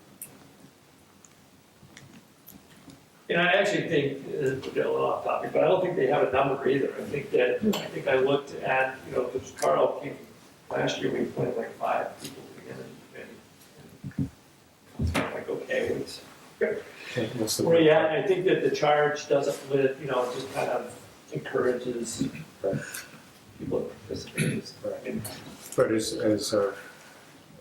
Gordon was saying, the planning commission gets very busy during planning document time. I mean, we have the energy committee working on a chapter of the planning document, the energy chapter, and it's going to take a lot of work to get done.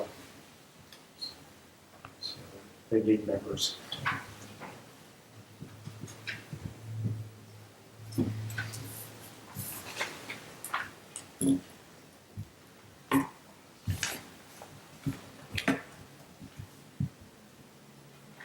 So the health officer. Health Put officer. that out there. We'll go from there. How's that? He's still smiling. It's got your name on I would like to nominate Dave Singer. And second on that? A second. Well, I used to have that position, a slightly different one in the town of Hartford. I was the emergency manager, but that's in the old days when it was, so I've had some experience. Frankly, I would enjoy serving my town in any, I mean, I love this town, it's just been great. Next week I'm going on my 33rd year here, and it's the best 33 years of my life, frankly. Great. Thank you. So you really will do this? I will do it. My wife might kill me. Better sign him up tonight. Yeah, sign him up. It's in the minutes. Okay, it's in the minutes, Dave. All right. Thank you. Thank you for your confidence. I'll try to do a wonderful job. I'm sure you will. It's So there great. is an extra step to this whole thing. The governor has to appoint him? Or? There's an appointment from the state, so we'll, Oh, they I just have. spoke to him yesterday about something. Just kidding. so I think what happens is the appointment goes to the state and then they turn around and send it. Oh, okay. It's a state appointment, so Oh, there is kind of a formal process to it. It's actually one of my least probably knowledgeable things in municipal government and health officer, but You might want to go talk to Bob Stacy. no, don't. Discouraging. That's another issue. Great, great. We could talk to him about Keegan Bradley while he keeps.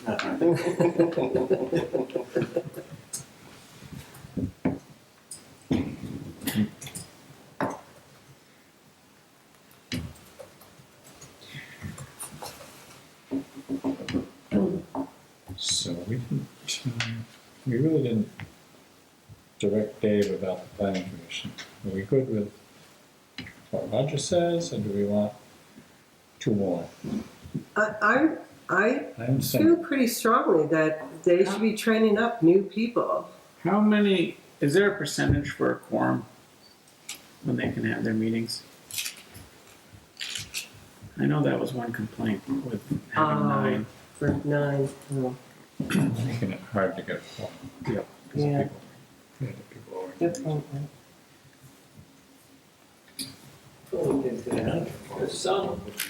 Some it is the quorum of the And number, the people and present. then with some committee, and I think planning commission is in statute.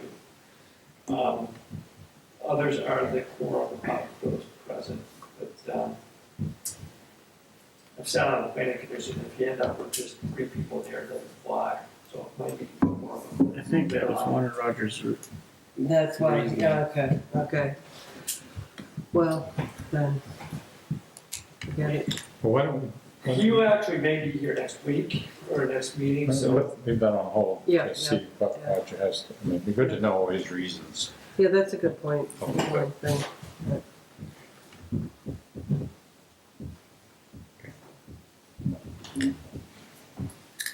So I guess that does it for that. So the next thing is to just review town meeting a little bit.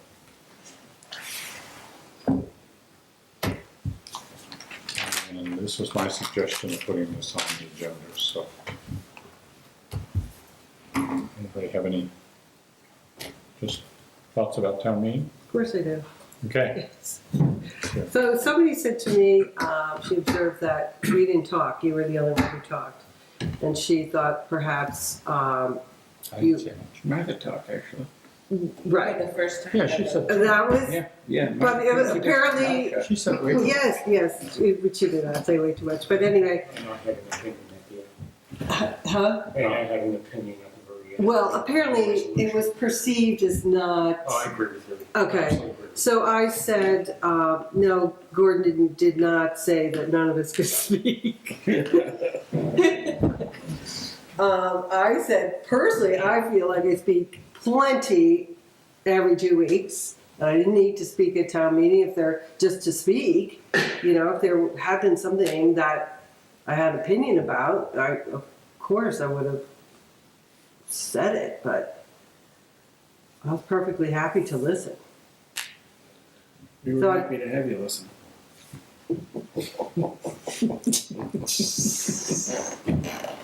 You know, the few times that you actually speak, I'm sorry. no, you're not. No, you're not. It's fine. And then the second thing I want to say is I would like kids from the school to start coming again. They used to come. And it bothers me that they don't come. I think it's really important to have that civic engagement, that they come and learn what town meeting's about. Even if they don't seem to be paying attention, whatever, they're there, they've experienced it, and maybe, you know, Might be 8th grade class, but I think, did they have the day off or not? Does They had anybody the know? day after off, which makes no Really? sense. Do not have the day They do not have the day off, so they could come. That's well, they used to. off. I actually suggested that a couple times And what happened? when I was there. They didn't come. I don't know. I'm not sure The my teacher- second grade granddaughter, so would necessarily No, understand. no, no. It's not the second grade, maybe the 6th grade. Well, that's what I was asking you to clarify. It used to be what the you mean eighth by grade. that. It was the 8th grade? It was, Oh. That makes sense. Okay. And they could do it as a civics assignment. Yeah, Yeah, I think it's a good idea. I think it's really important, and I don't know why it got dropped, but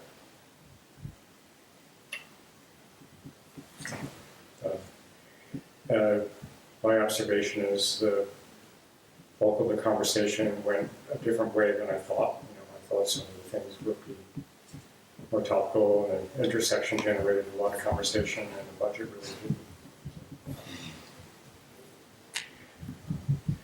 David, I thought you gave a very thorough presentation of the budget. That seemed to be well received. it was exceedingly thorough. They're even gonna buy you a pointer for next year. Yeah. It was so thorough. Oh man, was it thorough. It was thorough. I thought we relied on Dave a little too heavily. And that if we talked about it ahead of time, we should have, Dave could have asked Phil to make a few road comments, possibly. And I thought of a couple of things while you were speaking about the intersection. Probably should have been mentioned, but I didn't try to butt in. You were doing such a good job. Stop you there. Well, we are kind of, what I'm getting at is we really ought to plan a little bit ahead, a little bit, so you don't have to do it all. That's all. I know we've talked about appropriations before, but I'd like to see it on the agenda again and maybe even vote on our policy for the future. You know, for each individual appropriation.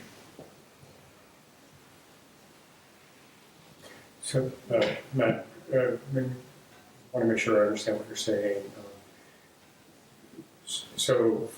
We should vote for headrest and then vote for. I want this board to come up with a policy, and then whether we stay the same is fine. If we want to change, that's fine. But I think personally we should consider changing, and I want to know whether or not how we're going to proceed. If we're going to keep things the same or change. Did every one of those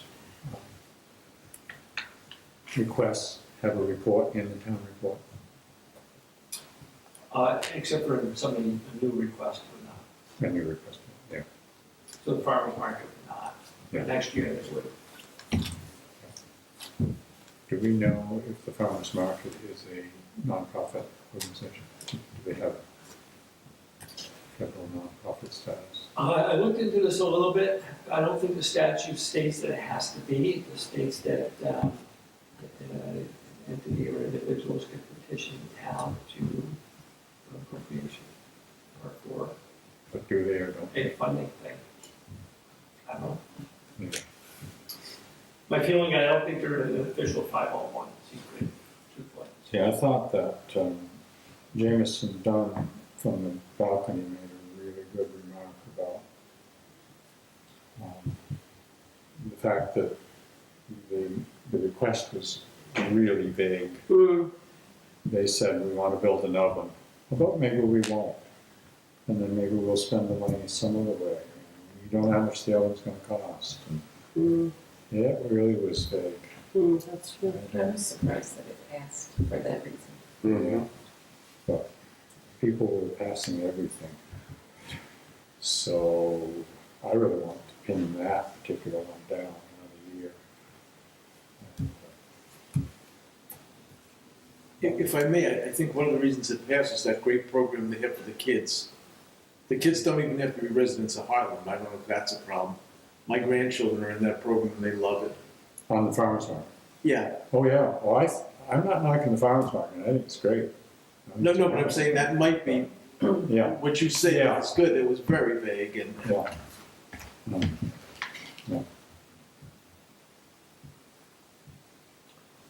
So what, you want us to look at the policy? Yeah. for that?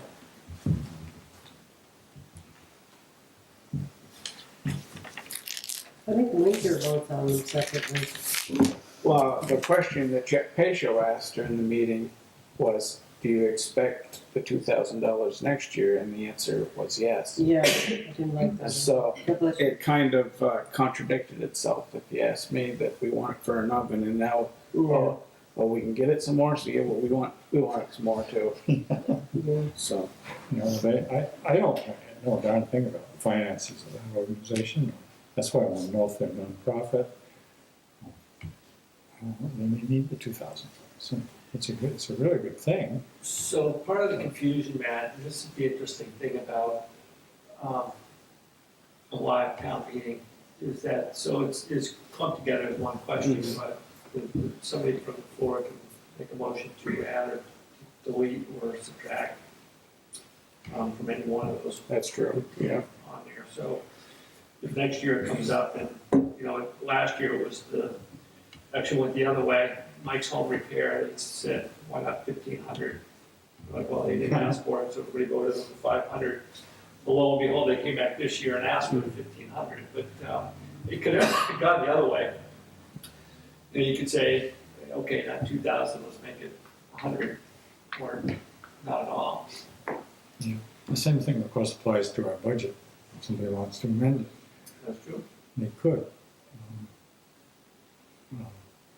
Fortunately, it doesn't seem to happen too much.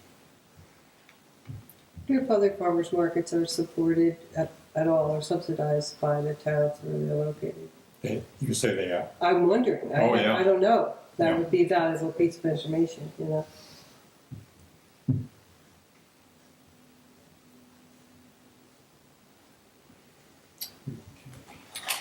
I was out of town for the school budget meeting, but did anyone attend and how did that go?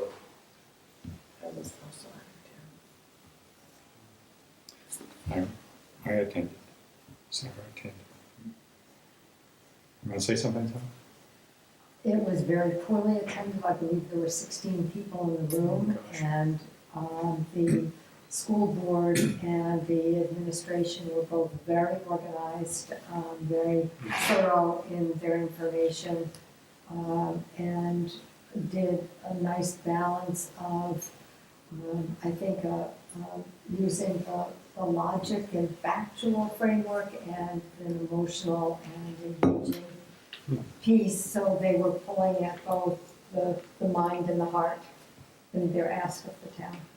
Yeah, it was one of the, I mean, I've been to year after year. I'd say this was about the best presentation they've made. Great. I'm not sure just why, and the superintendent said very little, and the money, what do they call him? The man that knows all the finances of the school didn't say a word. Whereas sometimes there's a lot of stuff there. But They had mastered the art of persuasion. okay. Sounds like a new book. Yeah, but it's unfortunate, the whole thing's very unfortunate. I counted that there were 12 people that weren't Them. the presenters. And that maybe was a stretch, I'm not sure. Yeah.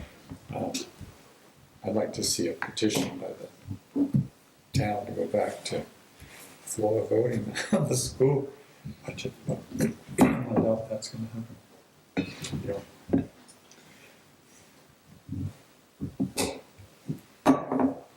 So just for glimpses of, not to keep you on the edge of your seat, but other than the listing of what the highway crew had done the previous year, it was almost a verbatim discussion that I gave for the select board. It was almost the same Same slides and everything. presentation that I gave to the select board that I gave to them. Yeah, and Doug Linnell's presentation, I think, was really the first time I thought about the cycle of what the listers do, so I thought it was useful that way. It's hopefully the audience thought it was relevant, just given where we are with the reappraisal. But, so I'm glad that he had some time.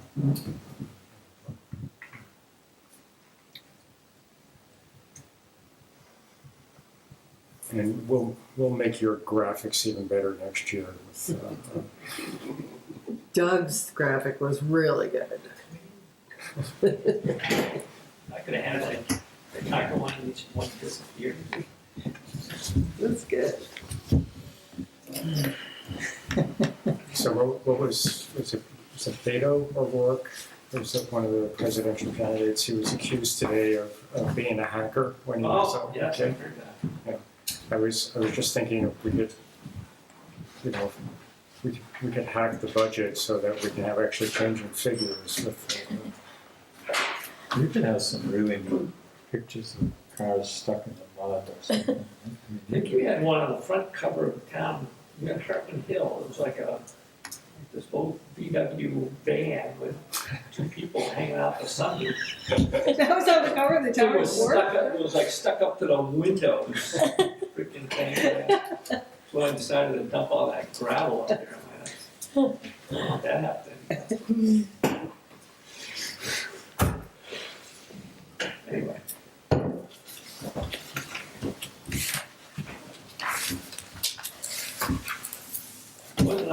page, it was somewhere in there. It was a integral piece of, like 2006 or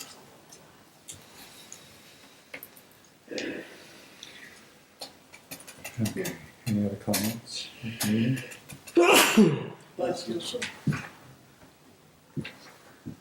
Okay, let's move on. You got some more, anything to add to your notes, Dave? So to answer your question a little bit, Gordon, kind of reared its head at the end of last week and into today was Dennyville, Draper, Advent. We've had some bits and pieces Yeah. in various places, but those are places that we had put material and did some work to. A couple other places later in the day, it wasn't quite in tune to where they were heading, but those three I know distinctively were addressed.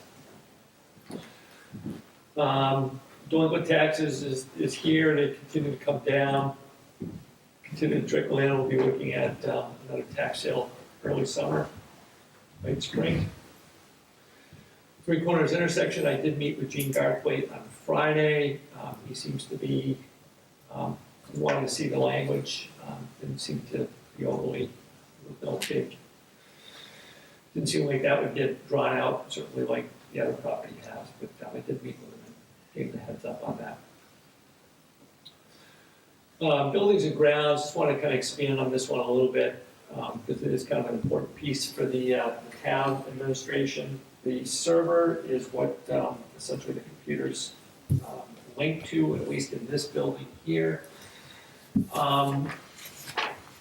And it becomes, its life expectancy is set to expire, next July. We would be looking for a replacement. It's like a $5,000 replacement. But I think we have an alternative to that we wouldn't need to purchase an actual server. We might look to go into the cloud, which would just be kind of a step in the direction that IT is going. There is some concerns as to how NIMRIC would handle the cloud. We need to look into that, and Cynthia is actually here on Wednesday with Martin. This, like, But I asked Phil to sit in on that meeting with his IT background, and Doug Winnell sat in on that because Doug has played a fairly important role in CCI and what we've got today for a system. We originally had talked with them about this situation to kind of maybe knock down the monthly fee a little bit. This was like a year ago. So we're honing in on a time that we actually need to make a decision. So I think that we've come up with an alternative, provided that NIMRIC can make that turn, so to speak, and kind of around the corner there and function the way we would like it to in the cloud. I think we've come up with a decent path forward that kind of brings us forward with new technology, and we start getting away with something that may be still very useful, but its days may be coming, for lack of a better term. yeah, and if I could add to what Dave said is, NIMRIC also has, as our vendor for most of the software that's used in the organization, has a few options, so we're going to explore what option would be best for Hartland. They have what's called a hosting option, where we're actually, through the web from here, run the software someplace up in Georgia, Vermont, or wherever they are. And there's a few other options. The second, rather than go entirely to the cloud, which actually is very appealing in many ways, it would potentially be really disruptive to the organization, because we would have to do a data reorganization and there would be a different file structure, and that's just lost efficiency. So what was proposed by CCI was really a hybrid approach, which is the best of both worlds. There's minimal impact on the business here, but at the same time reducing our costs by keeping the data in a shadowed environment, and NAS, all the great buzzwords, but also putting the backups to the cloud. So that would reduce the impact of the need of the server and eliminate a few of the other magic boxes that are part of the system in the listers room. So I thought it was a good session. There's time for all these preliminary decisions to sort of be finalized, and then Dave can make a good choice as to where he goes. When would that decision have to be made? I think we got a little bit of time on this one, I mean, for sure, next year at this time, but I think that we would like to ensure that we can, we feel comfortable with Nemrick hosting, or being hosted in the cloud. And I think that Doug and Phil brought up a good question.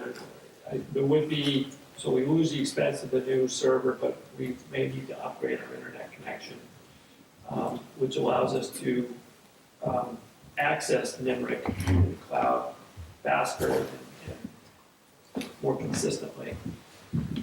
So some of the smaller details would need to be hammered out, but I would say within the next year, certainly by the end of this calendar year, we want to have finalized and gotten some details.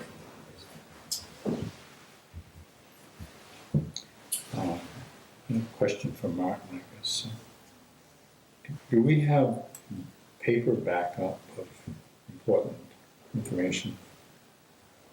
Well, we do. We print out reports for each transaction that we do. So yes, we do have paper backup, but everything's backed up to Nimrick's computer. If we ever need anything, we can call Nimrick and they can put us right back to where we need to be. So you produce a paycheck, are you saying you have a copy of a paycheck? No, not the paychecks.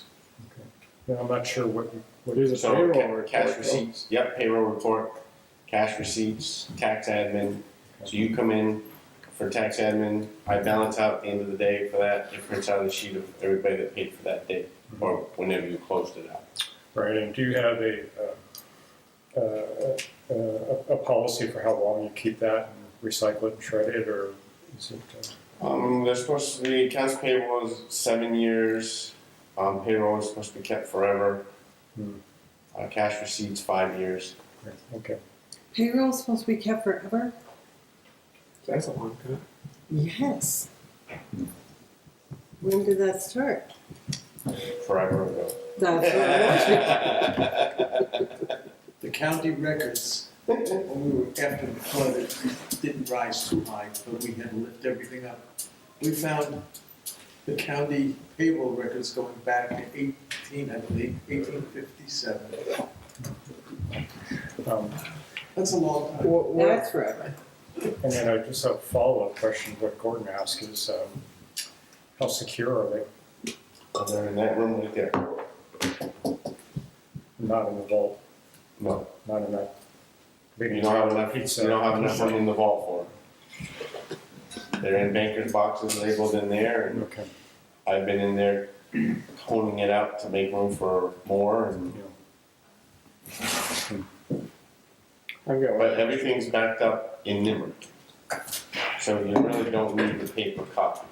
Right, and we have some questions for them too, so that's. Okay.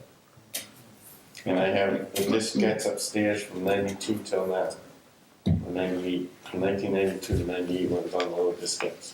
Do you have any way to play those? No. That's the problem. At some point, will you have to go to the cloud anyway, rather than do the cloud server combination? So the server goes away, so eventually, truthfully, I'm not sure, if we go to this system, we're pretty direct to the cloud. Yeah, As it is. Didn't you mention using a combination of the two? or yes, not? that's what they're going to do right now, is that they're going to have a less costly device like a server here, but then the backups are actually going to go to CCI's magic place in the sky down in Tennessee or wherever it is. So is that that's how I understood the topography to be of, So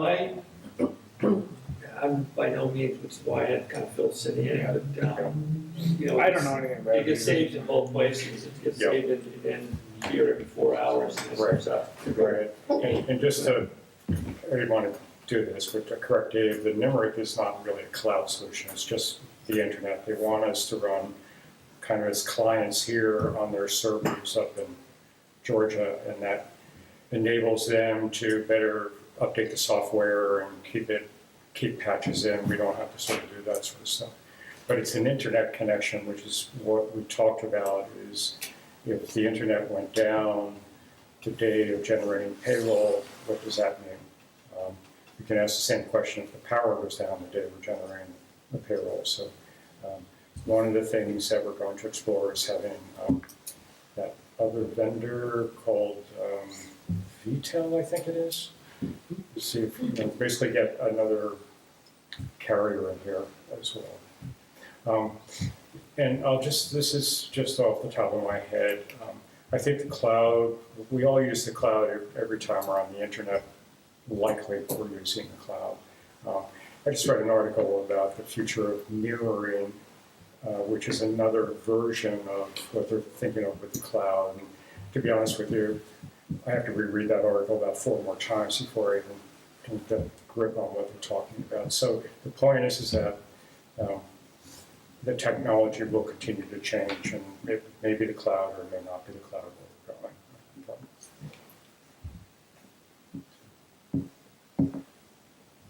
going. It makes everyone nice and warm. We know what we're doing and feeling.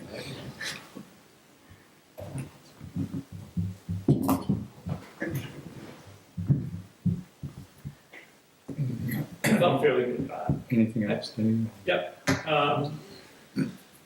Rec Center, one thing of note, this could have also been a budget discussion, but if you look at the numbers, after-school program is down.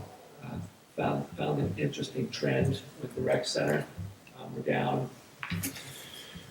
from a high of like 30 to, 15, 20 kids on a kind of consistent basis. And a couple of reasons for that. Maybe, one, I can understand the first grade class is real small compared to everybody else. So other than the kindergarten class seems to be kind of back around average, school trends are less kids. So that could be something that we see going forward. And the library is offering some after-school programs as well. I don't view us as being really competition, but it is fairly, essentially it's free of charge, and they can do some things there for the afternoon. So there may be some pull there as well. But I just find it to be an interesting trend, and I think that we should just keep in the back of our mind here as we progress with Hartland and how things are going. At the TAC meeting last Thursday, a couple of things, and I've got some copies for those who may be interested, but Phil, kind of up your alley as far as this task force goes. So the state is rewriting the state road and bridge standards. They're not going very far. They're just essentially incorporating the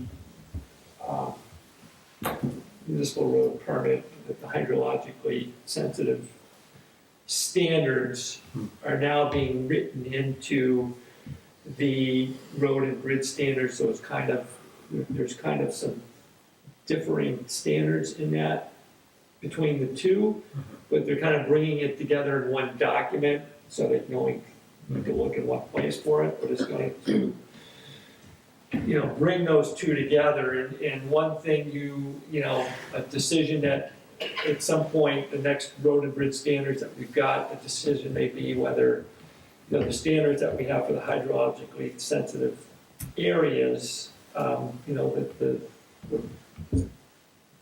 stone line ditching and the grass and the slopes and stuff like that, to incorporate that to essentially the rest of the town, so you just have one standard. Otherwise you can have some duplicate standards, or differing standards going on. But that is kind of up to the town to decide. Route 5 update confirmed is indeed 2021. Peter Gregory was there.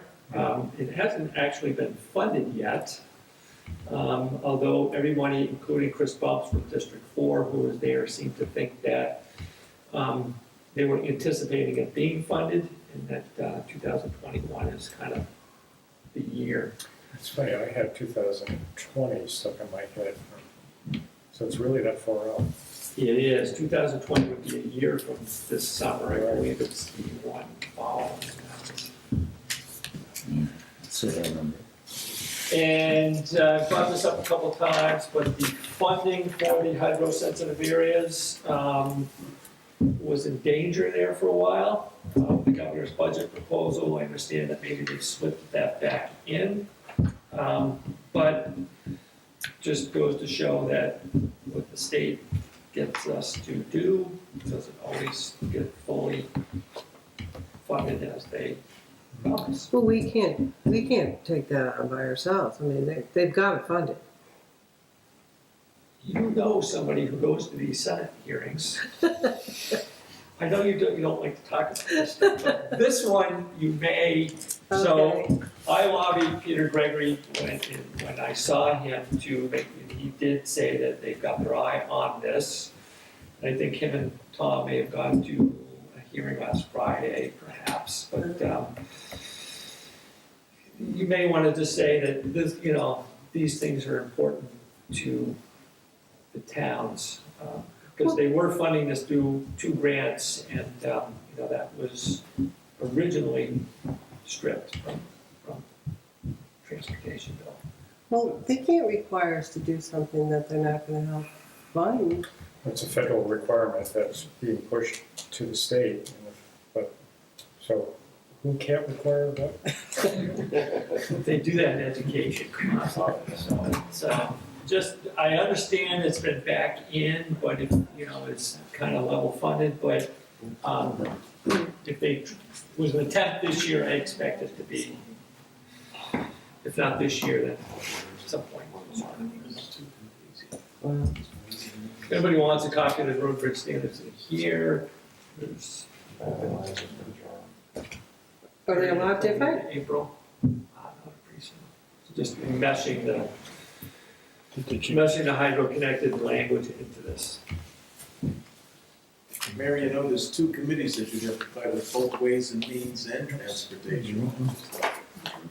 Rather than one. Great. Yeah, Take I'll do that, yeah. Maybe I should. You want to have? Couple of VLCT things for select board members. VLCT, you said? VLCT, Oh, no. the Spring Select Board Institute. I was going under the correspondence, I was going to ask Clyde sent us a little note that I received today. I got it. And with that, I think this is the one. Yeah. I'd be willing to go to one of them. I signed up for this one. Yeah. I patented to the. Which one? Which one? In, at McMorrin. I think, is that the one? Eastburg, Oh, that's not the one. the Select Board Institute. Where is that happening? Let's see. April. It's happening March 30th. Where? At Holiday Inn in Rutland. Oh, those aren't the ones I signed. That's, There's one up in Fairleigh and one I in, think the one we signed up had to do with the, Emerald Dashboard? no, I signed up for that too. I No. did too. No, the Board of Civil Authority and the tax, effective tax property appeals. tax appeals. Tax appeals, yeah, that's the one I signed up for, because Tuesday Yeah. the 30th, I mean, and if you remember, Yeah, Tuesday I we wonder, didn't do that good a job last time. I wonder if it'd be worth having VLC come down here and training us for this, to get ready for this summer, the Board of Civil Authority. Well, you could go to this thing and. Yeah, that's a good Like, idea. that's- When and is they're, it? and they're putting it on. When is it? It's in.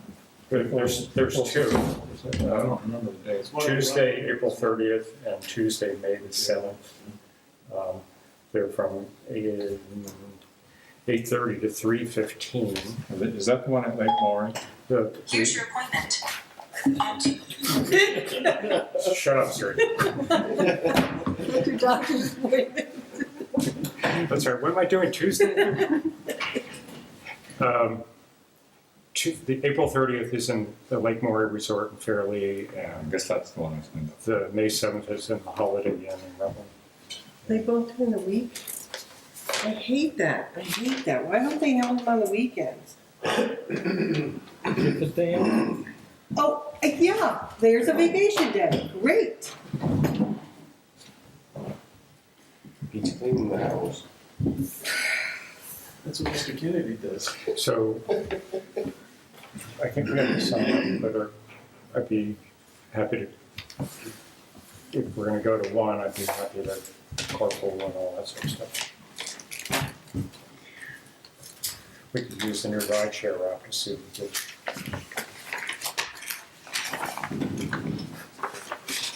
All right, I gotta look at my calendar. so if you want me to sign you up, I can do that, or if you want to sign up and just check the fill the town. Do that as well. I think it's free. March 30th, what day It's of the week's free. that? You They're can't both do it by their Tuesdays. phone number, they'll tell you that you can go online, you have to do it online. I've already done it. Are you done, Dave? Does anyone else have any? I have one town meeting thing. I think last year Mary wrote a thank you to Bruce for all the cooking and food preparation. Oh, yeah, okay. Want me to do that again? Yeah, he works really hard. And I don't know, does he just donate? There's Just no. arrives and starts throwing the Yeah, pots well, on. he said he started the day before and he got up at 3 a.m. that day to start, it's a big job. And I don't know if he just donates the ingredients, but I think he does. it's a I guess he wonderful, does. really nice for the poll workers and the. Because the situation is, you've been doing that for like No, 15 years or. no. No, A for while, few years. Several years, yeah.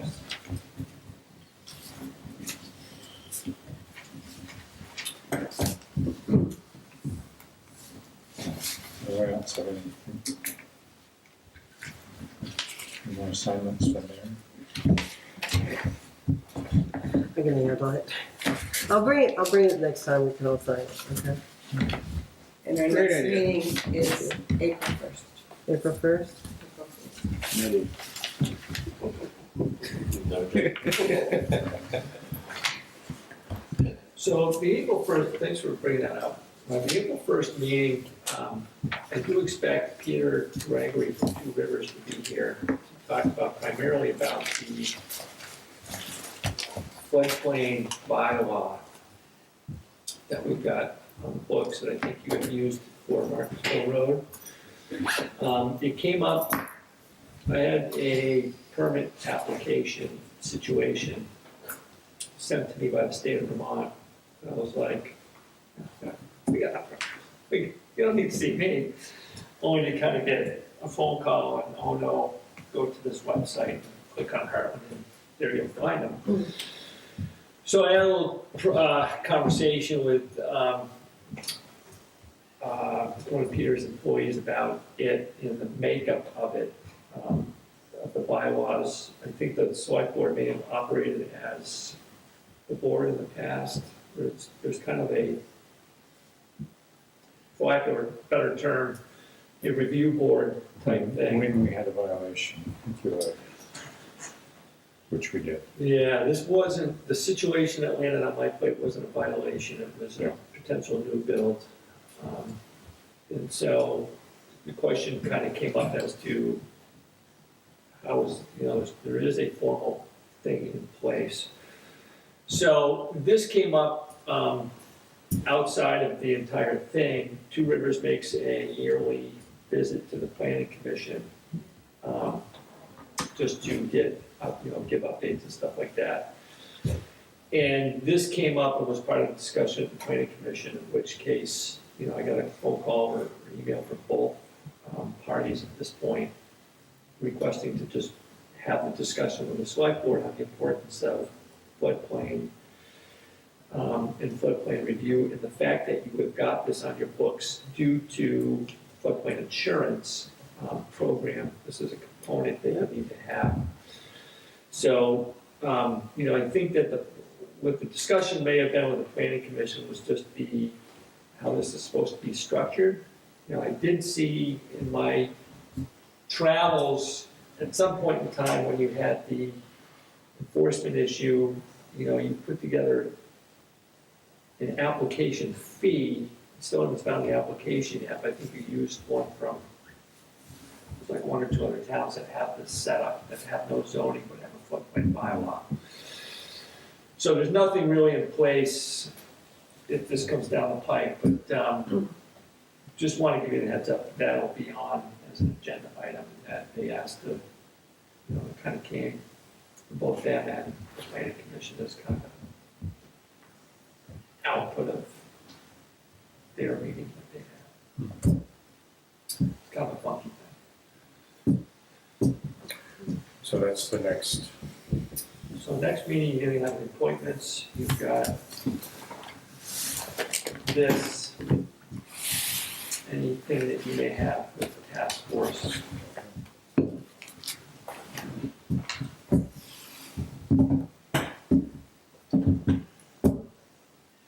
Okay, guess we're done.